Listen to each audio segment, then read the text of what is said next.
Hello, हाय, नमस्कार सगळ्यांना, शुभ संडे.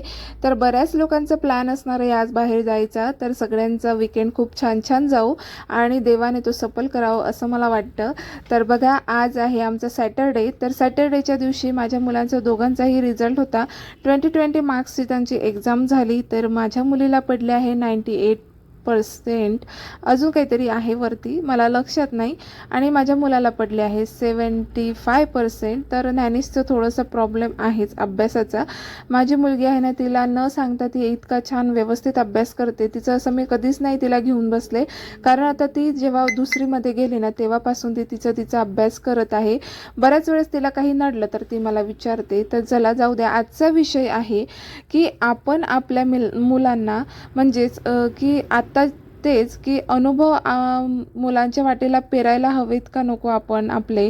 कारण आपण बायकांची असते ना, मिक्स फिलिंग असते. म्हणजेच आपण स्वतः विचार करायला लागतो ना, तर आपल्या मुलांबद्दल वेगळाच विचार करतो. आणि जेव्हा काही रिझल्ट लागतो ना, तर आपल्याला असं होतं की आपल्या मुलाला का नाही पडले एवढे मार्क्स. आपण तर व्यवस्थित सगळं पुरवतोय, व्यवस्थित तर अभ्यास करत होता, पण खरंच आपले अनुभव त्याला पेरले पाहिजे का.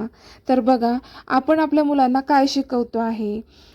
त्यांच्या वाटेवर आपण आपले अनुभव पेरू इच्छितो, पण खरंच त्यांना तेच अनुभव पेरायला हवेत का. प्रत्येक पिढीला स्वतःचा मार्ग स्वतः शोधू देणं हे गरजेचेच आहे. बघा, आपल्या भावना, आपले अनुभव हे आपल्या ला काळाची प्रतिबिंब असतात, पण मुलांचं जग वेगळं असतं, नाही का. त्यांना त्यांच्या स्वप्नांना पंख द्या, त्यांना त्यांचे भावना, प्रवास स्वतः अनुभवू द्या. आपण त्यांना फक्त प्रेम, विश्वास आणि हिंमत देऊ शकतो, कारण प्रत्येक बाईप्रमाणे प्रत्येक मुलाचेही मन त्याचप्रमाणे मिक्स फिलिंगने भरलेलं असतं आणि त्यांना त्या भावनांसह उडायला शिकायला हवेच, हो की नाही. चला तर त्यांना नवीन संधी देऊया, त्यांच्या वाटेवर फुलं पेरूया, काटे नव्हे. तर बघा, माझं असं म्हणणं आहे की मला असं वाटतं की एखाद्याला जास्त मार्क्स पडले तर आपल्या मुलांना अजिबात रागवू नका, त्यांना समजवा. तुमचं समजवण्याचं काम आहे आणि मुलांना ते किती घ्यायचं ते त्यांच्यावरती आहे. तर बघा, हे माझं फेवरेट झाड आहे. हे कॅक्टस आहे. मला एवढं माझ्या जवळ आहे ना, हे कॅक्टस मला खूप जास्त आवडतं. मी खूप त्याला लाडाने वाढवलेलं आहे आणि खूप त्याचं लाडसुद्धा करते. तर त्याच्यासोबत गप्पा पण मारते मी आणि मला ना ते झाड खूप जास्त आवडतं. तर मी जेव्हा केव्हा असं गॅलरीमध्ये बसते ना, तर ते झाड आहे ना, मी माझ्या जवळ घेऊन बसते. तर मला असं वाटतं माझ्याजवळ खरंच कोणीतरी बसलेलं आहे, मी एकटी नाही आहे. तर ते झालं सगळं आणि त्यासोबतच मग ज्ञानेशसुद्धा आला. मम्मी मला पण बसायचं. म्हटलं ठीक आहे, तू पण बस. जागा नव्हती पण मग त्याला बसायचंच होतं. म्हटलं चल ठीक आहे, तू पण बस.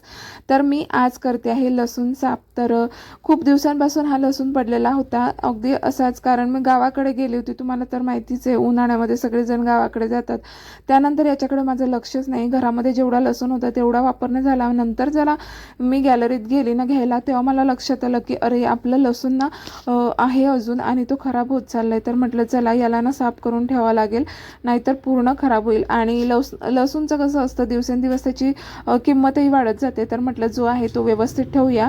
तर त्यामध्ये ना बारीक बारीक किडेसुद्धा पडले होते. मला एवढी भीती वाटत होती. त्यानंतर मी सगळा कापड आहे ना माझ्या पायाखाली आणि असं लावून घेतलं, कारण ते बारीक किडे ना घरात जात होते आणि मग घरात गेले ना का बाकीच्या दुसऱ्या धान्यांमध्ये जातात. मग त्यासाठी मग म्हटलं चला असं कापड वगैरे लावून घेतला आणि मग मी जे खराब झालेला लसूण आहे तो काढून घेते. आणि मी लसूण कसं ठेवते ना, तर ते ठेवायची पद्धत तुम्हाला सांगते. तो लसूण जर तसा ठेवला ना तर एकदम छान राहतो, परत परत साफ करायची गरज नाही पडत. तर बघा, आजचा आपला विषय आहे तर प्रत्येक बाईच्या म्हणजे मनामध्ये दडलेले प्रश्न, भावना ज्या तिच्या आयुष्याच्या प्रत्येक टप्प्यावर आणि तिला साथ देतात आणि कधी कधी ती प्रश्नही पडतात. प्रत्येक स्त्रीच्या मनात एक नाजूक संतुलन असतं. स्वप्न आणि जबाबदाऱ्या, प्रेम आणि स्वातंत्र्य, आनंद आणि दुःख, आणि परत त्यांच्यातील ती एकच वेगळी आई, मुलगी, पत्नी आणि मैत्रीण आणि स्वतःसाठी एक स्वतंत्र व्यक्ती असते. तर बरेच काही काही डोक्यामध्ये चालू असतं. तर माझ्या डोक्यात खूप काय असतं.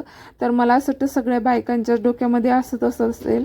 आणि दुपारी ना एवढा विचार, कधी एखाद्या वेळेस मी एकटी बसली ना तर मला एवढा विचार येतो ना, अक्षरशः माझं डोकं दुखायला लागतं कधी कधी. तर मला असं होतं बापरे, मी किती ओव्हर थिंकिंग करते. तर एवढ्या सगळ्या गोष्टीचं माझं कसं काय लगेच क्विक असं होतंय तर मी लगेच उठते, एक तर मोबाईल बघेल, नाही तर मग काहीतरी वाचत बसेल, नाही तर मग गॅलरीत जाऊन बसेल, असं काहीतरी मी करते. मी जास्त विचार केला ना तर माझं डोकं आहे ना दुखायला लागतं. तर बऱ्याच जणांच्या बाबतीत असं होत असेल तर नक्की मला कमेंटमध्ये सांगा, तुम्हालाही असं होतं का? पण बघा, या सगळ्या भूमिकांमध्ये ती स्वतःला कुठे शोधते. तिच्या या भावनांचा प्रवास इतका सोपा नसतो बरं का. कधी तिला तिच्या मुलांच्या भविष्यासाठी त्याग करावे लागतं, तर कधी स्वतःच्या इच्छा मूठ माती द्यावी लागते बघा. पण तरीही हसत हसत पुढे जाते, कारण तिच्या मनातील ते मिक्स्ड फिलिंग तिला थांबायला सांगत नाही, तर लढायला शिकवते. जसंच की बघा, तुम्ही माझ्याकडे बघू शकता, जसं मला तुम्ही हा पॅरेग्राफ मी जसं बोलले ना, तर त्याच पद्धतीचं माझं मनसुद्धा आहे. तर मला असं वाटतं प्रत्येक बाईचं मन असं असेल. मलाही बरंच काही म्हणजे मला जे करायचं होतं ते मला सोडावं लागलं. मलाही बऱ्याच इच्छा आकांक्षा होत्या लग्नाच्या आधी. खूप खूप म्हणजे सगळ्यांच्याच खूप इच्छा असतात, आकांक्षा असतात, स्वप्न असतात. ते पूर्ण करण्यासाठी आपण धडपडत शिकत असतो. तर ते शिकून झाल्यानंतर आपलं लगेच लग्न होतं. मुलींचं लग्न झाल्यानंतर मग त्यांना काय करायचं, तर त्याच्यावरही बंधनं येतात. म्हणजेच फॅमिलीची जबाबदारी येते. परत जे सासरचे लोक असतात त्यांची डिमांड यायला सुरुवात होते. तर बरेचसे सासर असे असतात की त्यांना काही अपेक्षा नसते. तर बऱ्याचशा सासरमध्ये असं असतं की नाही बाई, तू मस्त मोकळ्या मनाने राहू शकते, तुला जॉब करायचं तर कर, नाही करायचं तर नको करू, आम्ही तुझ्या सपोर्टला असतात. पण बऱ्याच याच्यामध्ये काय असतं, बाईला जॉब करायचा असतो पण तिला घरचा अजिबात सपोर्ट मिळत नाही. आणि बऱ्याच लेडीजचं असं असतं की तिला जॉब करायचं आहे म्हणून मग माहेरचे लोक सपोर्ट करतात. तर असे बरेचसे असे म्हणजे प्रॉब्लेम असतात आणि ते फेस करत असते. तर मला असं वाटतं मिक्स फिलिंग तर तिच्यामध्ये येतच असतात. आणि बघा, आता इथे ना मला ज्ञानेश मदत करतोय, तर त्यामध्ये ती ना म्हणजे माझ्याच पद्धतीने मी तुम्हाला सांगते लढायला शिकते. म्हणजे मला ना नेहमीच असं वाटतं की मी काही ना काही करत राहायला पाहिजे. मी जर असं बसून राहिली ना तर मी काहीच नाही, म्हणजे मला ना अगदी बोर होतं. जेव्हा माझ्या लग्नाच्या आधीसुद्धा मला काही जास्त कामं नसायची, अभ्यास फक्त, तर मी बरंच काय काय घरामध्ये बनवत राहायची, काय ना काय करत राहायची, वाचत राहायची, शिवणकाम करत राहायची. मी कधीच असं रिकामं बसले गप्पा मारत वगैरे बायकांजवळ कधीच नाही बसली मी. तर फक्त 5-10 मिनटासाठी मी जात असते. आणि आताही मला अगदी असं म्हणजे बायकांजवळ जाऊन गप्पा मारत बसणं अजिबात आवडत नाही, किंवा याच्या घरी जाऊन त्याच्या घरी जाऊन आपण बसायचं. फक्त तेवढा रविवार आमचा इकडे तिकडे जात असतो, पण एरवी तर मी माझ्या घरीच असते. मी कोणाजवळ असं जाऊन बसत नाही. किंवा माझ्या घरी जरी आलं ना तर मला असं होतं की आता यांच्या गप्पा झालाच नाही का, ह्या कधी उठतील. खरं सांगते तुम्हाला, आता ह्या कधी जातील असं मला वाटतं. कारण मला ना माझी कामं करायचं टेन्शन आलेलं असतं आणि मला असं वाटतं की गप्पांमध्ये काय राहिलं आहे, थोडं थोडं आपण गप्पा मारू शकतो कामापुरती. खूप जास्त गप्पा, खूप जास्त मैत्री, खूप अंग लगट येते. तर हे तर सगळ्यांनाच माहिती आहे. खूप जास्त आपण त्याकडे लक्ष दिलं की ते ना खूप जास्तच कोणत्या तरी कडेला जाऊन बसतं. तर त्यापेक्षा कसं आहे ना, थोडंसं आपण डिस्टन्स ठेवायचा. थोड्या थोड्या गोष्टी अगदी छान आपले रिलेशन पण राहतात आणि सगळं व्यवस्थित होतं, मला असं वाटतं. कारण बरेचसे अनुभव पण आपल्याला सगळ्यांना येत असतात. तर बघा, अशा पद्धतीने ना मी हे लसूण ठेवते. तर हे पिशवी कुठून आणली मी, तर बरेच आपलं फ्रूट्स वगैरे मिळतात ना, तर त्याच्या ह्या पिशव्या मी ठेवून देते. आणि मग मला जसं वापरलं, म्हणजे जसं मला वापरायचं आहे आता, तर तेव्हा मी काढते आणि मग असं वापरायला या पिशव्या घेत असते. तर यामध्ये बघा, लसूणच नाही तर आपण बरेच असे कांदे पण ठेवू शकतो. आणि बरेचसे आपण जे काही बटाटे आणतो ना, ते बटाटेसुद्धा यामध्ये ठेवू शकतो. काही खराब होत नाही या पिशव्यांमध्ये, कारण पूर्ण एअर फ्री आहे, म्हणजे त्याच्यामध्ये हवा लागत असते. तर तुम्ही वरती जाडी बघू शकताय, तर ते मी कांद्यांसाठी बनवलेली आहे. तर सध्याला कसं आहे ना, पावसाळा चालू आहे म्हणून मी कांदे माझ्या घरामध्ये ठेवलेले आहे. जसा पावसाळा संपेल हिवाळ्यामध्ये, तर मी जे कांदे जेवढे राहिले आहेत ना, तर ते त्या जाडीवरती ट्रान्सफर करते आणि पूर्ण उन्हाळ्याभर मग ते तिथं राहतात. आणि घरामध्ये कांदे ठेवले ना का माझ्या मुलीला एवढा त्रास होतो, खूप ओरडते ती कधी कधी, खूप वास येतोय मम्मा. मुलं थोडी मोठी झाली का त्यांना ते सहन नाही होत. तर बघा, अशा पद्धतीने मी ही पिशवी लावून घेते की जाऊन सहज आपला हात पुरेल. आणि खरं सांगते, असं जर ठेवलं ना तर अजिबात यामध्ये किडे पण पडत नाही आणि खराब पण नाही होत लवकर. तर बघा, मला जेव्हा लागलं ना तेव्हा मी इथूनच पटकन लसूण घेते गॅलरीमधून, मला जेवढा पाहिजे तेवढा, आणि इथंच सोलते आणि पटकन जाते. काय करते ग? वर्कशीट करते. बघा ही वर्कशीट आहे. तर लँड काढायचे लँड्स. तर हे वेगवेगळे प्रकारचे लँड आहे. तर ते तिला काढायचे आहे. ॲक्च्युली मोबाईलमध्ये आलं होतं, पण मी म्हटलं चल प्रिंट काढून आण, म्हणजे कसं काढायला सोपं जातं, उगाच मोबाईल हलव करावा लागतो. तर मलासुद्धा हेल्प करायची आहे थोडीफार. तर करते आता.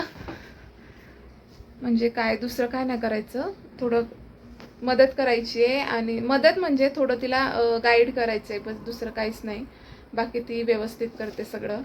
कसं आहे मुलांना आपण आहे ना थोडं गाईड केलं ना तर ते थोडं अजून बेटर करू शकतात, चिडचिड न करता. कारण ती ना दुपारीच करणार होते, पण मी तेव्हा ना कामात होते. मग तिला म्हटलं जरा शांत राहा आणि मग आपण दोघं मिळून, म्हणजे तुला मी सांगेल त्याचप्रमाणे कर.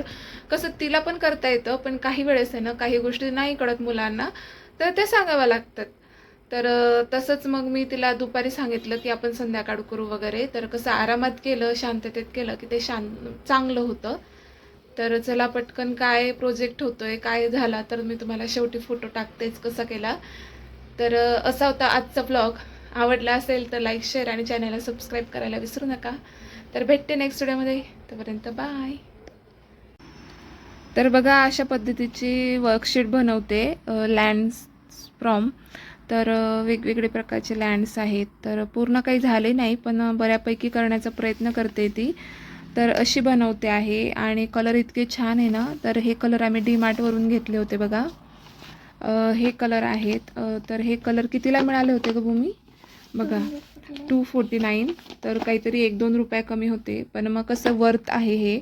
अगदी छान आहे, एकदम मस्त चालत आहेत. आणि कसं मुलांना कलर कॉम्बिनेशन करायला ना, खूप सारे कलर असले ना तर त्यांनासुद्धा मज्जा येते करायला. हो ना भूमी? तर बघा आता पूर्ण करून घेते. बघा जेवढी झाली तेवढी मी तुमच्यासोबत शेअर केली.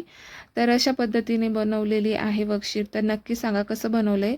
आणि हो, आजचा व्हिडिओ तुम्हाला आवडला असेल तर लाईक, शेअर आणि चॅनलला सबस्क्राईब करा. तर भेटूया नेक्स्ट व्हिडिओमध्ये. बाय.